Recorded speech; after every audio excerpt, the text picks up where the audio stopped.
Breakfast news मध्ये आपलं स्वागत आहे। मी आकांक्षा जावडेकर। आपण पाहताय एबीपी माझा आणि बुलेटिनच्या सुरुवातीलाच एक अत्यंत मोठी बातमी पाहूयात। प्रहार संघटनेचे नेते बच्चू कडू यांनी रात्री उशिरा उपमुख्यमंत्री एकनाथ शिंदे यांची भेट घेतलेली आहे। शिवसेनेकडून बच्चू कडू यांचं नाव हे विधान परिषदेसाठी जवळपास निश्चित झाल्याचं कळतंय।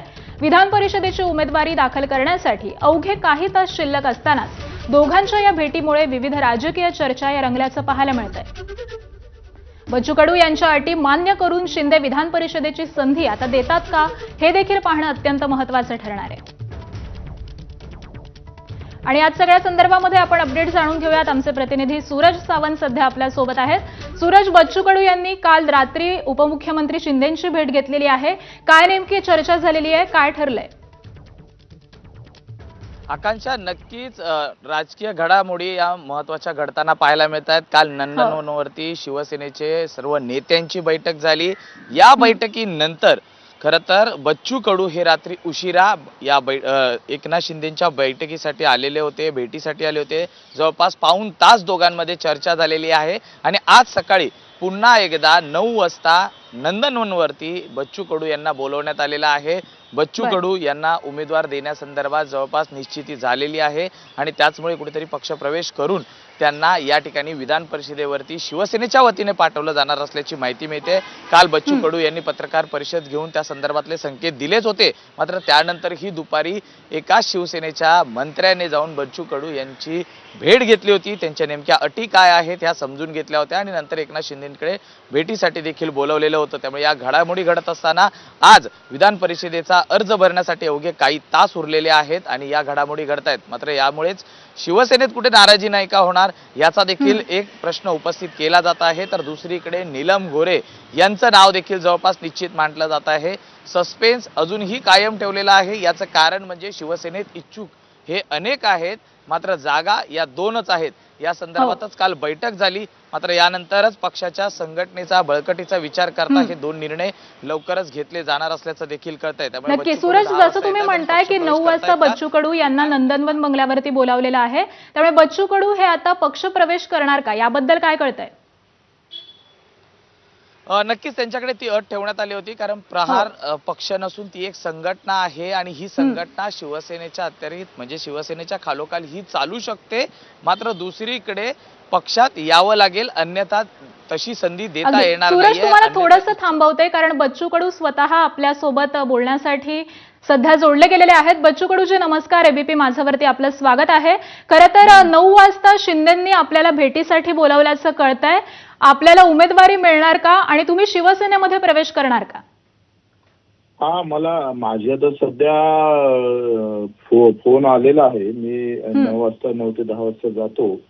अजून काय निश्चित झालेलं मला काही समजत नाही आहे, पण आता अर्ज आम्ही शिवसेनेतूनच भरू, प्रहार संघटना कायम ठेवू। बरं, परंतु शिवसेनेकडून बच्चू कडूजी अशी अट ठेवण्यात आलेली होती की आपली संघटना ही शिवसेनेमध्ये विलीन करावी तर तुम्हाला परिषदेची उमेदवारी दिली जाईल। मग आता या संदर्भामध्ये आपली भूमिका काय असेल? आता मी जर शिवसेनेतून अर्ज भरला तर प्रहार एक सामाजिक संघटना म्हणून काम करणार। बरं, कडूजी, आमचे प्रतिनिधी सूरज सावंत सुद्धा आपल्या सोबत आहेत, ते तुमच्याशी बातचीत करू इच्छितात।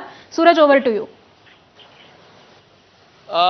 बच्चू कडूजी, एक तर प्रहार संघटना आहे आणि ती शिवसेनेच्या अखत्यारीत चालणार, ज्यामुळे जवळपास तुमचा शिवसेनेतला प्रवेश हा निश्चित आहे आणि 9 वाजता देखील तुम्हाला बोलवल्याचं कळतंय, पक्षप्रवेश होणार असल्याचं कळतंय।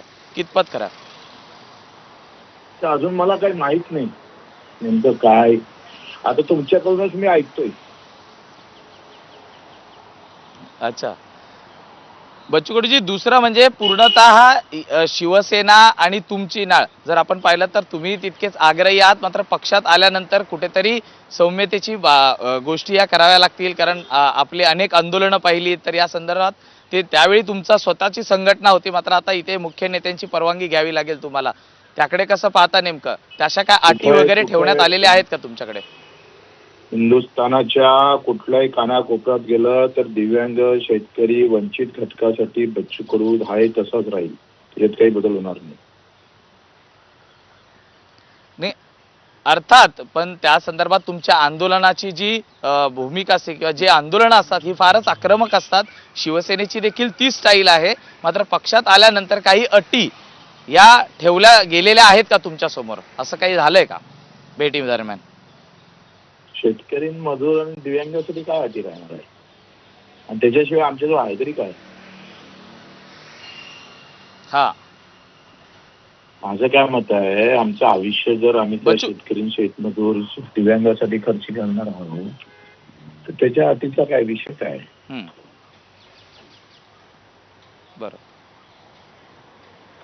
बच्चू कडूजी, इथे उपमुख्यमंत्री किंवा शिवसेनेचे मुख्य नेते यांनी ज्या पद्धतीने आपल्याला फोन करून बोलवलेलं आहे, तर तुम्ही त्यांच्या भेटीसाठी जाणार आहात का?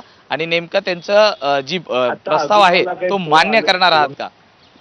अजून निश्चित नाही आहे. मी आताच खर तर तुमच्याशी पहिल्यांदा बोलतोय. मला तुम्ही एकदम फोन करून मला जे माहिती नाही आहे ते सगळं सांगत आहे. तर मला असं वाटतं का हा, मला सगळं माहिती घेऊ द्या ना, मग मी सांगतोय काय आहे तर नेमकं. काल काल काल रात्रीच आपली उपमुख्यमंत्र्यांसोबत देखील भेट झाली असल्याचं कळतंय नंदनवनवरती. नाही, तरी ते सूत्र असेल तुमचे.